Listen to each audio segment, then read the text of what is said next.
Texas isn't red, it's redistricted. Let's talk Texas because Texas is the case study.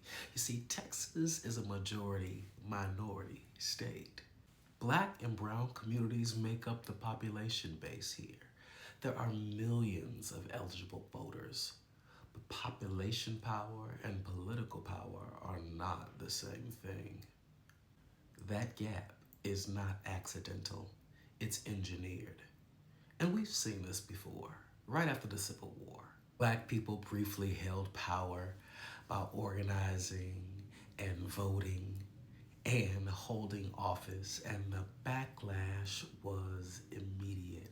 Poll taxes, redistricting, violence, terror. This is a playbook that they have simply perfected over time. And this time, they used the Supreme Court to do it.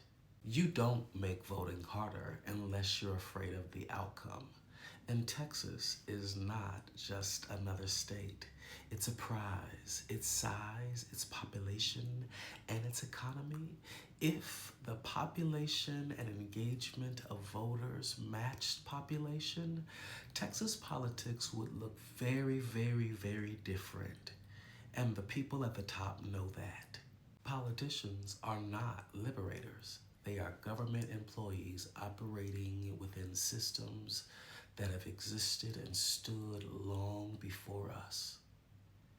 However, who is in office absolutely determines how resources are allocated, how the dollars extracted from our labor, from our creativity and our ingenuity as citizens is used, whether it will be used to steal families away from the life they have ever known in the name of immigration, or whether federal benefits will be used to feed children in schools, whether we will have publicly funded education, or whether we will have privately subsidized indoctrination, like Turning Point USA entering into Texas schools at the same time as this election is going. All of this is pulled together, and what I hope to provide is additional insight so that Texas voters, the black and brown folks who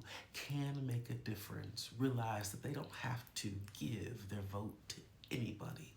They should make these Democrats who have entered the race at astronomical rates. I mean, the candidate rolls are full, but make them bring agendas that will help your family, that will build equitable futures, and make them fight like hell for it, because all skin folk ain't kinfolk, and everybody who you disagree with is not your enemy. So let's name it plainly. Texas will not flip blue by symbolism. It will flip blue by scale, by overwhelming the process, by changing the path, by what I call bullying Texas blue.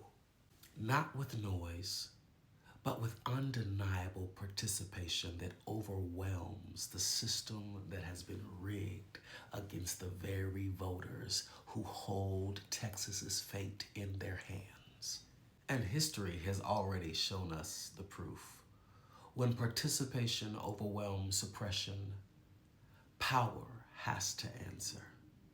This has been the Whiskey Wine Down edition of the Oracle Report. Stay discerning, stay engaged, and stay dangerous.